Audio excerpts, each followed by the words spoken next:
Good morning बच्चों, मैं त्रिशा भट्टाचार्य, प्रवक्ता भौतिक विज्ञान, राजकीय बालिका इंटर कॉलेज कटरा प्रयागराज। आज की इस कक्षा 12 के वर्चुअल क्लास में आप सभी बच्चों का स्वागत करते हैं। हमने अपने लास्ट लेक्चर में किरचॉफ का नियम पढ़ा था और दोनों नियमों के बारे में समझा था और लेक्चर को ख़त्म करते करते उसके एंड तक पहुँचते हमने चिन्ह परिपाटी को समझा था। चिन्ह परिपाटी का बहुत इंपॉर्टेंस है जब हम लूप वाला मतलब किरचॉफ के सेकंड नियम को हम किसी बंद पाश मतलब एक आपका बंद लूप में क्लोज्ड लूप में यूज़ करते हैं तब उसकी बहुत इंपॉर्टेंस हो जाती है और हम किस तरह से किरचॉफ के नियम को उसमें इम्प्लीमेंट करेंगे लगाएंगे यही चीज़ हम समझते हैं। तो उसी परिपाटी को मैंने दोबारा यहाँ पर लिखा है और आज के लेक्चर में मैं इस परिपाटी की मदद से आपको लूप के प्रश्नों को सॉल्व करना सिखाऊंगी। तो आप बहुत ध्यान से इसको ज़रूर देखिएगा कि किस तरह से इस चिन्ह परिपाटी को ध्यान में रखते हुए हम लूप में किरचॉफ का नियम लगाएंगे, किरचॉफ का सेकंड नियम बेसिकली लगाएंगे। तो सबसे पहले एक सर्किट लेते हैं। मान लीजिए ये मेरा सर्किट है, बहुत ही सिंपल सर्किट मैं ले रही हूँ, ठीक है। और इसके साथ ये मेरा एक बैटरी जुड़ी हुई है और एक मेरी की भी जुड़ी होगी। क्यों? क्योंकि मुझे इसको समय से बंद भी करना है, ऑन ऑफ की कंडीशन होती है। ये इसका रेजिस्टेंस है, इसका ईएमएफ जो होता है वो ये ई है। इस चीज़ से आप बड़ी भांति परिचित है, ठीक है। इससे आप पहले से इस विषय में जानते हैं। इसका मैं एक नाम दे देती हूँ ए बी सी डी। ये क्लोज लूप है, बंद पाश है और इस बंद पाश में मुझे करंट जो है यहाँ से निकलेगा। तो ये करंट जा रही है, मतलब करंट की दिशा मेरी ऐसे है, ठीक है। इसको बहुत ध्यान से देखिएगा। अब हम ये मान के चलते हैं कि सेल का जो आंतरिक प्रतिरोध है, इंटरनल रेजिस्टेंस है, वो 0 है। तो जितना ईएमएफ यहाँ है वहीं पर इतना ही विभव मतलब पोटेंशियल यहाँ पर डेवलप हो जाएगा। तो अगर मैं इस बंद पाश को लूँ और इस बंद पाश में कैसे लिखूँगी, बंद है तो ए बी सी डी फिर ए, तभी ये बंद होगा। तो मैंने पाश, पाश मतलब लूप, कौन सा लिया, A B C D A. अब इसी के हिसाब से चलना प्रारंभ करते हैं। हम देखिए, हम चले ए से बी की तरफ, जहाँ पर सर्किट में मेरा कुछ भी नहीं है तो मैं इसे क्या लिखूँगी, कुछ नहीं, ठीक है। कोई लिखने की जरूरत नहीं क्योंकि यहाँ पर ना तो रेजिस्टेंस है ना ही किसी प्रकार का कोई वोल्टेज सोर्स है। अब मैं बी से सी पे जा रही हूँ, तो मैं किधर जा रही हूँ, इस दिशा में, और करंट की दिशा भी क्या है, वही। तो जब करंट की दिशा और आपके लूप की दिशा, ठीक है, करंट की दिशा ये है और मेरा लूप भी ऐसे ही जा रहा है, दोनों सेम होते हैं तो इसमें क्या है, लाइन ऋणात्मक चिन्ह मतलब नेगेटिव साइन लगता है। तो तब मेरे यहाँ पर क्या होगा, माइनस का आई आर, ठीक है। ये तो मैं बी से सी में चली गई। अब सी से डी में यहाँ पर किसी तरह का कोई भी जो है ना रेजिस्टेंस है, ना ही कोई पोटेंशियल के लिए कोई बैटरी लगी है, तो यहाँ पर कोई डिफरेंस नहीं आएगा। अब मैं आती हूँ डी से ए में। डी से ए में देखिए मेरी दिशा किधर जा रही है, इधर, ठीक है। और अब करंट की दिशा देखिए किस तरह से जा रही है, ये, ठीक है। तो मेरी दिशा किधर है, आप इस चिन्ह से रिलेट कर सकते हैं।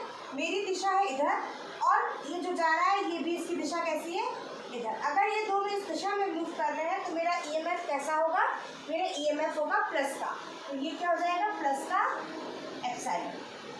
ये पाश का नियम लगा दिया मैंने, ये 0 के बराबर है तो एप्सिलॉन किसके बराबर होगा, आई आर। और अगर आप देखें तो यही मेरा, अगर आंतरिक प्रतिरोध 0 है तो V बराबर आई आर। V इस कंडीशन में ईएमएफ के बराबर है, विद्युत वाहक बल के बराबर है, तो E बराबर आई आर। ये मेरा सूत्र निकल के आता है। तो मैंने इस प्रश्न को किरचॉफ के नियम से बंद पाश के अनुरूप किया।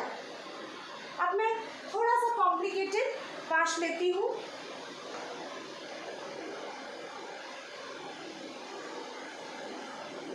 अब मेरा पाश किस प्रकार का है देखिए। अब इसमें दो रेजिस्टेंस,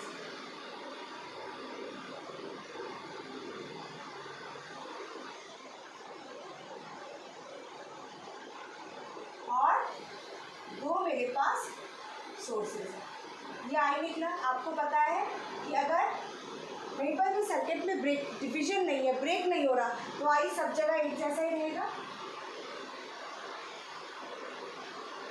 ये है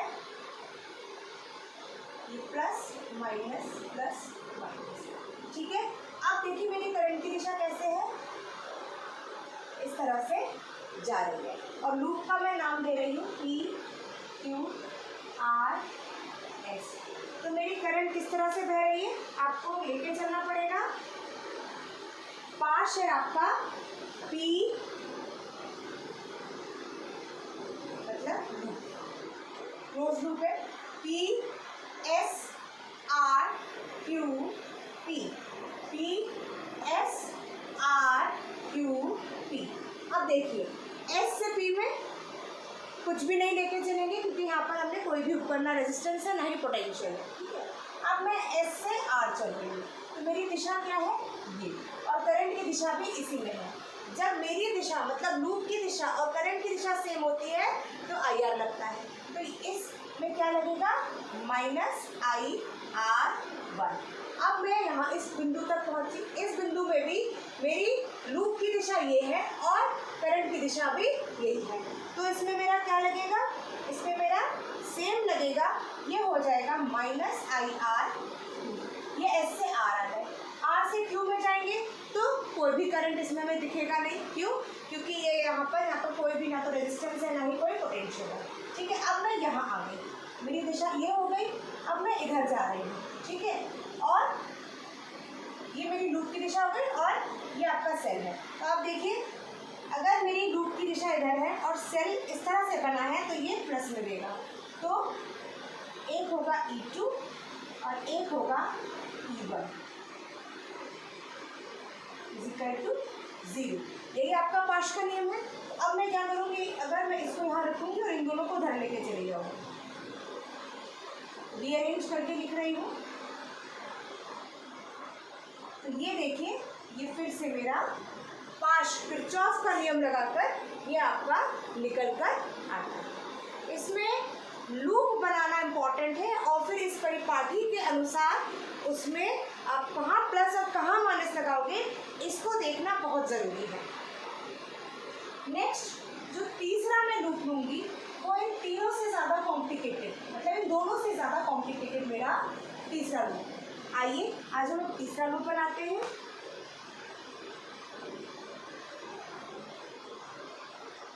देखिए ये लूप कैसा है,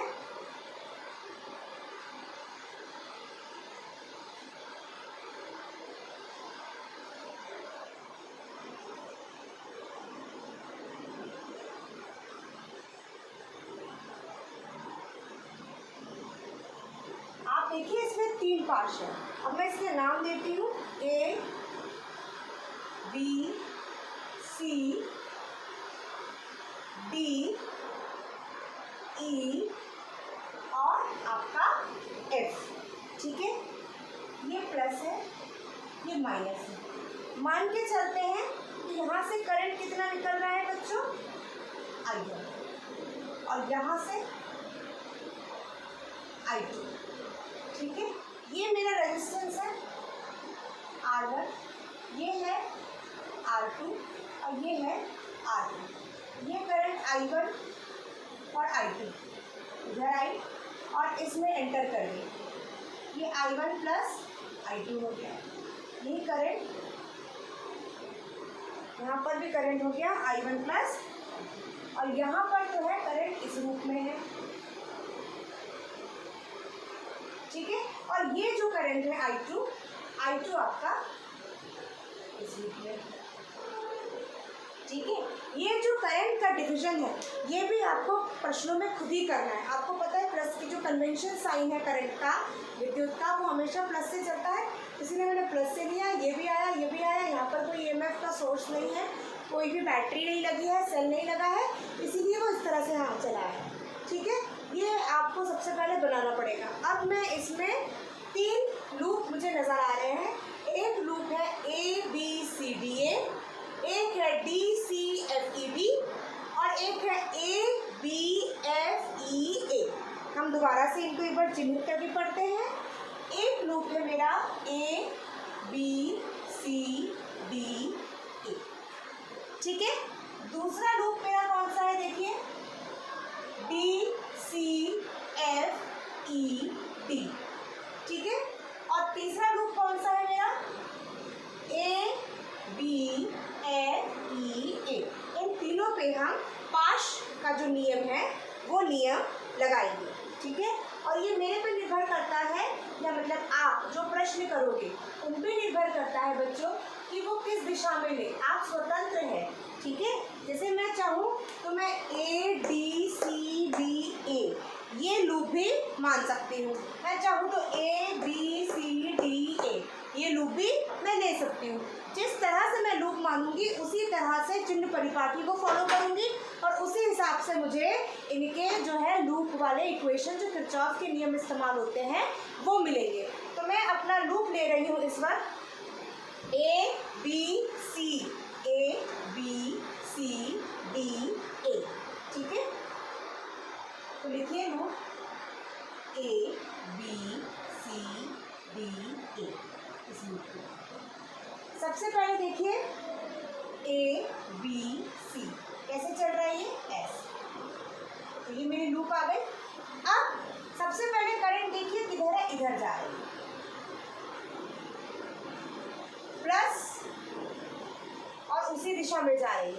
तो E मेरा कितना होगा, E मेरा कितना होगा बच्चों, E मेरा हो जाएगा प्लस का, ये मेरा इनको भी मैं नाम दे देती हूँ। ये है मेरा E, मैं E2 और E1, ठीक है। अब मेरी लूप चल रही है A B C D A, ठीक है। तो A B C D A, ठीक। अब आप इसको ध्यान से देखिए, या मैं लूप को थोड़ा सा चेंज करके चलती हूँ क्योंकि शायद कंफ्यूजन क्रिएट होगा। दिशा इस तरफ है, इस तरफ है, तो मैं इधर लेके चलती हूँ A D C B A। ये आपके लिए इजी रहेगा क्योंकि इधर दिशा जा रही है A D C B A। कोई दिक्कत नहीं है, उसमें भी आपको वही सेम रिजल्ट मिलेगा। इसमें हम ऐसा इसलिए कर रहे हैं क्योंकि आपके लिए इजी होगा, करंट की दिशा इधर जा रही है, ठीक। अब शुरू करते हैं इसको। A से D में कोई भी करंट का मतलब इक्वेशन नहीं बनेगा क्योंकि यहाँ पर ना तो कोई प्रतिरोध मतलब रेजिस्टेंस है और ना ही किसी तरह की कोई बैटरी लगी है, ठीक। अब हम इस रूट पर आ रहे हैं, देखिए हमने लूप की दिशा बदली है अपनी, हम लूप को ऐसे लेके चल रहे हैं। अब देखिए इसमें क्या है, ये इधर है और लूप इधर है और करंट की दिशा भी यही है। लूप और करंट की दिशा जब एक होती है तो इक्वेशन कौन सी लगती है, ये पहला चिन्ह परिपथ जो परिपाटी है ये वाला लगेगा। तो जब मैं ये लगाऊंगी तो यहाँ पर रेजिस्टेंस कितना है R3 और R है I1 प्लस I2, तो ये हो जाएगा माइनस का I1 plus I2 into R3, ठीक। यहाँ पहुँचा, फिर यहाँ कुछ नहीं है, फिर आप इधर आओ, ठीक है, ऐसे चले आए। अब आप देखिए I2 की दिशा भी वही है जो आपकी लूप की दिशा है, तो फिर से ये माइनस में जाएगा, तो माइनस I2 R2, ठीक है। फिर आप पहुंच गए इस पॉइंट पर, इस सेल पर। इस सेल पर देखिए क्या है, आपकी दिशा ऐसी है और यहाँ आप देखेंगे प्लस की तरफ ही दिशा अगर होती है तो ये प्लस में जाता है, तो प्लस ऑफ E2 ये आपका बराबर क्या होगा, 0 के। तो यहाँ से आप E2 कर सकते हो, ये होगा I1 plus I2 R3 plus I2 R2। ये आपका पहले पार्ट के लिए जब आपने किरचॉफ का नियम लगाया तो ये आपके पास आया। इसको आप लिख लीजिए अच्छे से। अब मैं दूसरे पार्ट की तरफ चलती हूँ। दूसरा पार्ट मैंने लिया है D E F C D, ठीक। अब D से E कुछ भी नहीं है, अब हम चल रहे हैं E से F की तरफ, मतलब ये मेरी ऐसे जा रही है, ऐसे गई। अब देखिए करंट की दिशा और आपका जो ये है ये अलग है। देखिए प्लस, और ये भी आपका क्या है, प्लस की दिशा में चल रहा है, तो ये वाला लगेगा, ये हो जाएगा माइनस ये 1। ठीक, अब हम पहुंचे हैं यहाँ तक R1, ये मेरी दिशा है और करंट की दिशा उल्टी है, मेरी दिशा और करंट की दिशा उल्टी है, तो अब ये चलेगा प्लस में, तो ये हो जाएगा प्लस का R1 I1, प्लस का R1 I1। ठीक है, अब हम आए EFC पर। FC पर हमारे पास कोई भी सर्किट नहीं है, तो यहाँ कोई दिक्कत नहीं आएगी, यहाँ पर हमें कुछ नहीं लिखना। अब हम आते हैं इस दिशा में। इस दिशा में अगर आप देखें तो मेरी करंट की दिशा ये है और हम इस दिशा में जा रहे हैं, तो ये क्या चलेगा, जब करंट की दिशा और आपके लूप की दिशा ऑपोजिट होती है तो क्या चलता है, प्लस में चलता है, तो ये हो जाएगा प्लस का R3 I1 प्लस I2 0। आप चाहे तो इसे रीअरेंज करके लिख सकते हैं, ये हो जाएगा sigma E1 is equal to I1 R1 plus R3 I1 plus I2, ये आपके पास आएगा। ठीक है, अब हम तीसरा पार्ट लेंगे।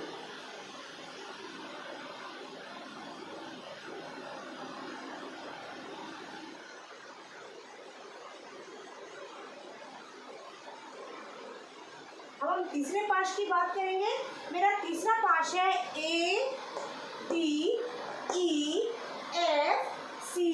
ADEFCBA, ADEFCBA।